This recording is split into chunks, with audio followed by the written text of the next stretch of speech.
I love this one, the Franken chicken. So fears and risks. Are genetically modified foods safe?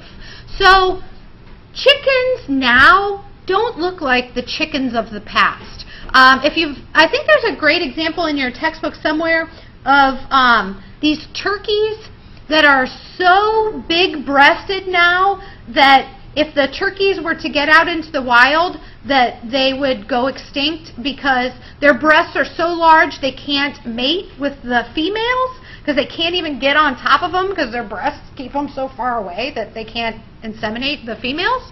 And so what are the risks of doing this stuff? If these replace our natural turkeys, what if the genetically modified turkeys can kill off all the natural wild turkeys out there?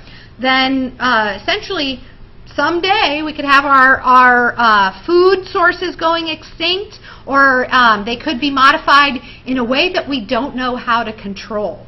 So are genetically modified foods safe, and to what extent? That's an excellent bioethics question. So here is a featherless bird. It's a featherless chicken. It's cheaper for farmers and consumers because if you think about what it takes to process a chicken in order to get the chicken breasts out of it, first thing you have to do is get all the feathers off of the chicken, and then you have to be able to cut it all apart. And here we skipped part of that, the plucking of the chicken, by making it so it never had feathers in the first place.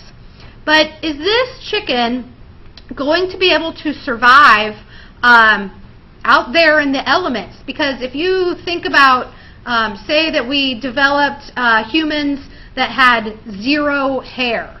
If you were outside and you had no hair, the sun beating down on your head, you could potentially get melanomas. That's what they were finding with these chickens, is that they were very vulnerable to sunburns, because if you got no feathers, you got no protection from the sun, and they were very vulnerable to mosquitoes.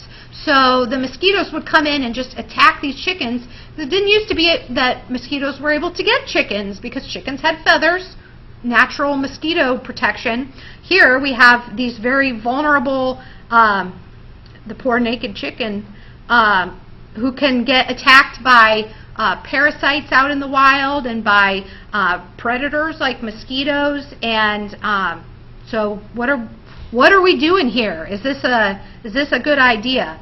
So are these genetically modified foods safe? Is that chicken safe to grow and live? And then once we eat him, are we safe?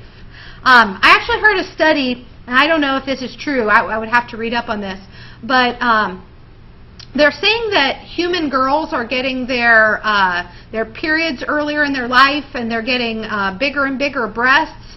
And one of the things that they associate that to is us eating genetically modified chicken breasts that are genetically modified to grow bigger and faster. And so humans are changing as we are eating food that is changing.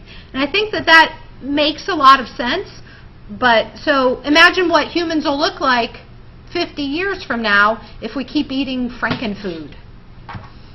So in Europe, they flip out about genetically modified organisms. They refuse to eat anything but organic, which is the exact opposite of what we do in America. In America, we're like, yeah, let's eat more chips, and let's eat more ketchup, and let's eat more and more and more. In Europe, they're like, no, we don't want this. So their fear, and maybe something we should think about, is that organisms that we want to kill may become invincible.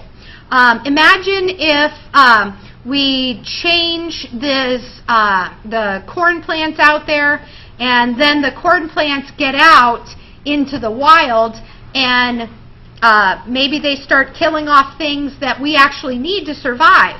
Like maybe they kill off something that the honeybees are eating, and then bees stop pollinating flowers, and so on and so on. What time is this end? 11:25? Oh, seriously? Okay. Then we will go ahead and stop there. Thank you guys very much. Have a wonderful day.